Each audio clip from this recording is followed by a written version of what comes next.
This is Soundview's Executive Insights. I'm Andrew Clancy. Now, 2 years ago, I had the opportunity to interview this gentleman here in reference to his business, Starmanship and Associates. But we wanted to have him back with us today to discuss doing business in the Middle East. It's a region that is misunderstood and is in a constant state of change. But the business opportunities that are there are being missed by many organizations.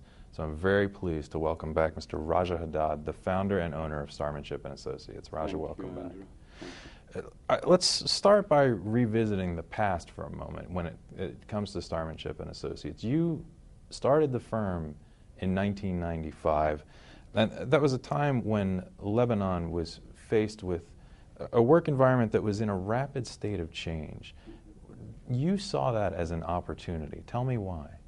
Yeah, at that period, it was the end of the war in '92, and then before I was working for L'Oreal and for an industrial group, two jobs. Then the idea was in me to start Starmanship since '84, but I couldn't do that because of the Lebanese war. And then in '95, when it calmed down a little bit, but the problem happened in 1996, where we had a war with Israel. And this is where the challenges started back again. So it's a bigger war now. Tell me about those challenges, though, as you began the firm. What were some of the things with which you were dealing, and how did you overcome them? Yeah, for 5 years, Andrew, we couldn't do any business because it was not priority for people to train their employees. So I remember for 5 years after '95, we used to call each other in the office just to feel that we are busy. Nobody is calling, nobody. We tried, but we said, you know, what other choice we have? We decided to change the people and work as much as we can on the energy of the Lebanese population. And then I started giving free sessions and things like, showcases. And then we started with low prices and encouraging. And my experience is all in sales. And what they care in Middle East is to make money and sell. So, yeah, we managed to do that through providing information at the lowest prices possible, even free shows to get them back into the standard. Lebanese are very famous of education and culture. So we kept the thing. And now we are very prosperous. And coming out of that period of time, were you concerned at all about the permanence of the reconstruction that was taking place? Were you worried that it wouldn't last, or that there would be that the country may descend back into war at some point? At that time, we had a very strong prime minister, really, and his objective was to rebuild Lebanon. So I always joke, I said, me and the prime minister, we were shocked because of the war, but he was very stubborn to rebuild, and he rebuilt a great so he gave us hope. And usually Lebanese, they have hope in Lebanon because since 6,000 years we existed and we had more severe wars. And even now I tell my people when they feel down, I tell them, we had much difficult days during the civil war. So I think by faith we kept on. And the prime minister helped also give us this until he was assassinated. I wanted your expertise as we talk about the Middle East as a region, both from an internal and an external perspective. You've guided a very successful organization in Lebanon for 20 years now, nigh on 20 years. Are there differences between what led to your early success and what it takes to be successful in the region now? If you're very familiar with Jim Collins' teachings in Good to Great. I didn't know it at that time in '95, but it's like we were a good team working in the Flywheel Effect, little by little, and just we are enjoying now the momentum of the Flywheel Effect because we never give up. So if you want to make money or you want to succeed, like Jim Collins say, you don't do it in just 1 month or, no, it's the momentum we had and the free showcases, and I advise everybody to do it. It paid back in the peaceful days.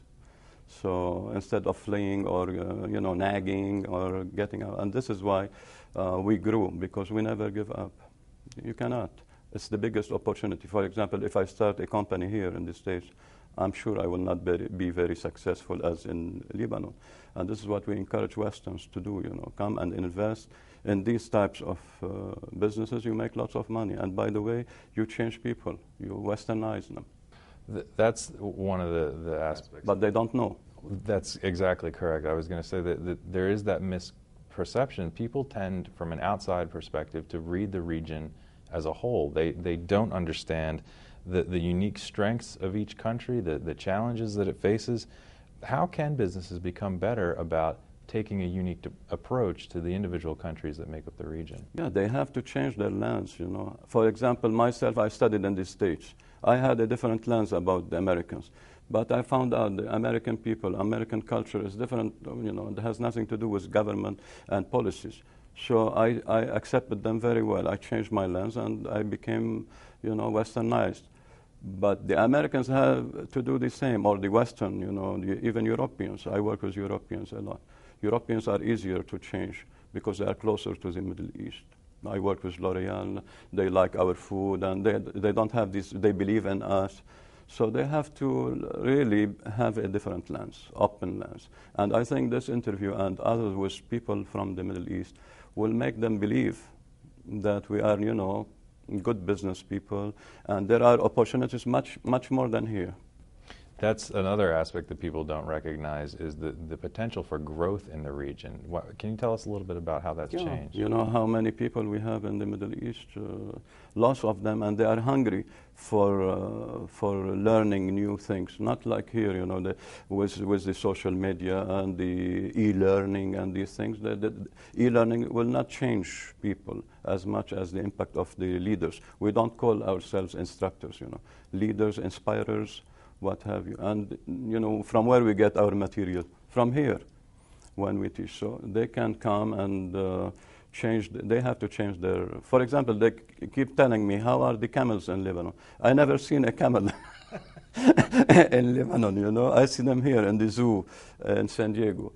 So, as we were discussing also, Lebanon was the Switzerland of the Middle East.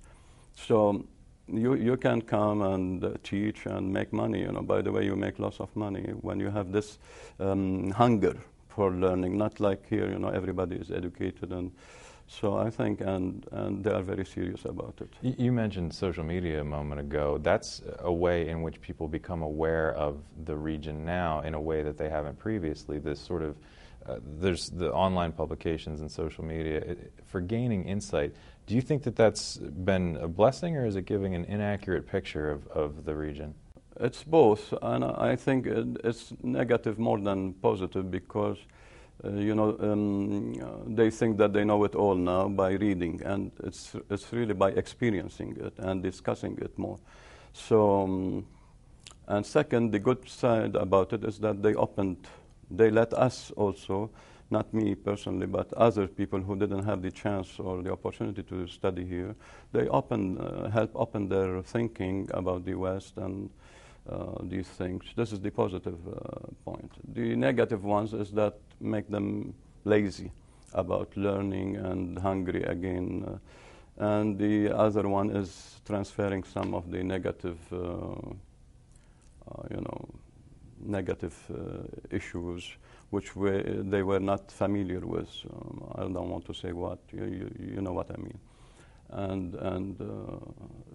it is leading to a miscommunication and misinformation about democracy. So they think that democracy is easy, and it's not that easy. And it can also amplify problems that occur and make them seem bigger than they really are in some cases as well, I imagine. Tell me about how you would rate the practices of companies from North America and Europe that are operating in Lebanon, for example. What are some of the ways in which they could improve? Like I told you, the Europeans are easier. They know how to do business with us more because they were ruling the Middle East, like France and England, remember? What is good about the Middle East also is we are newly born. Like I learned that Morocco, for example, in '65 they took their most of North African Arab countries, in the Middle East, 60s and 70s even, got their independence. So this is a virgin area to exploit, and instead of doing it step by step through social media and these issues, they can come. But they have, as I told you, I would recommend that they change their, and give it a try. For example, we had 2 bombs last week, immediately advice for all Americans, don't go to Lebanon. They think if we had 2 bombs, as if in our house, 2 bombs in a big area, it doesn't mean. So they have to be more courageous to come and have first-hand data. A good manager does not accept second-hand data. They must come, not only do business by teleconferences and emails. This is very misleading to them. The Europeans, they are more courageous. They come, and because they know the people and they know the culture much more. My advice is to come and test the field. We've talked a bit about the people and the importance of the people. That's because you want to go beyond the politics and the aspects of government in each of the countries in the region. When faced with changes in government, because we've been seeing this, especially within the last several years, it happens at such a pace. How does a business maintain its consistency and deliver to its customers when faced with something that they may not be able to control? Very easy question for us as Lebanese, because I have a good story for that. When I was studying here, getting my MBA in Kentucky in '76, we had the peak of the war. And then, the pastor in my church, he used to invite me very often to dinners and lunches. He told me, Raja, I get crazy about your country. In my country, if we don't have electricity, how can you live? No electricity, no water, no telephones. There was no cell phone at that time. In my country, if we have blackout for 12 hours, the government will resign. I said, very easy. We don't have government. We have our own water. We have our own electricity, through generators. And yeah, now, for example, we don't have a government since maybe 7-8 months. What's the difference? Nothing. So it's the problem of countries who are based on government. They go back to government. We don't have social security. We don't have all these things, and therefore nobody cares. We depend very much on the individual initiative, and this is what makes. Now you see in Egypt it's different. When they had the revolution, everything collapsed. We had civil war in Lebanon, and everything was flourishing. We made money in the war better than now, because competitors and international competitors were not there. They couldn't change the problem into an opportunity because the government was in control. In other countries also, wherever there is governmental control, there is no freedom of taking initiatives, personal initiatives, and so 70% of the working force is in the government, not in our country. Let me ask you then, one of the hallmarks of Starmanship's work is the fact that the company emphasizes that you have to have the ability to help discover your own abilities. And your website puts it so brilliantly. It says, we believe that knowledge to perform one's task, though essential, is not enough. What is that extra ingredient that can help someone take their great knowledge and work that into something better? Very linked to the previous question. It's energy. Leadership is all about energy. It's not, dictatorship or the strong leader is the one that groom leaders around him and be an example. And you cannot groom people around you except you have energy. So energy is through passion.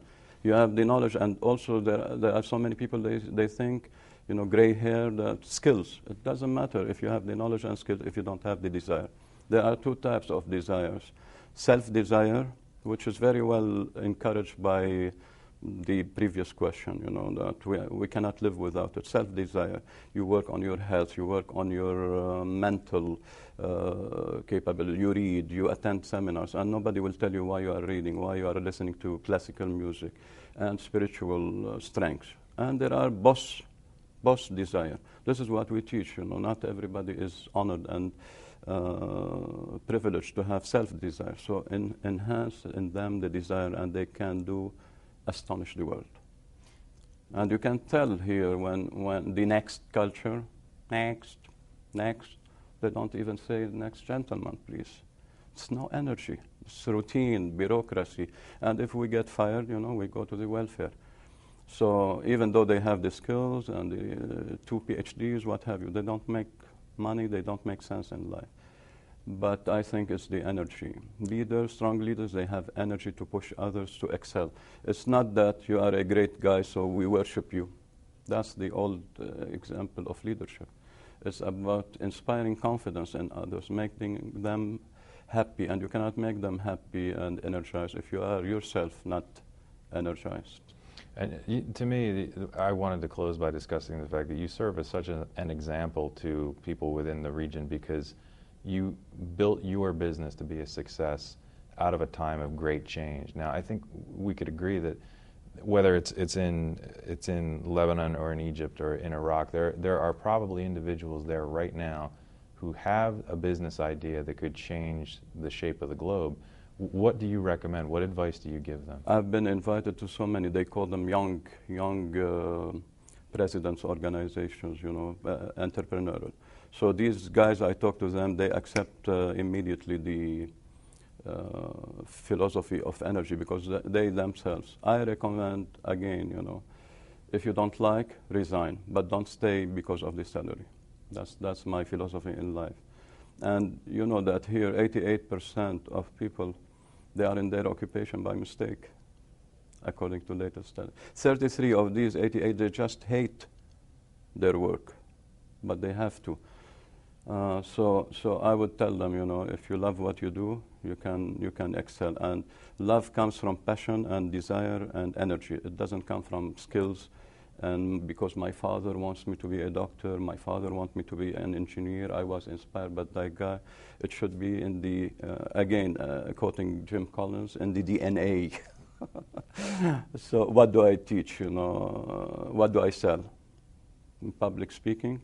But it's in the DNA. Many people, they envy us. Look, they make lots of money by selling talks.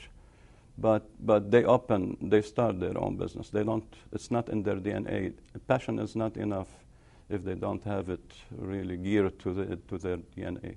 So I tell them, if you don't love your job, you'll never make it, even if your dad gave it to you to keep the. And there are many examples where they failed. They tried to do it and they failed. Raja Haddad, thank you again. Thank you for having me.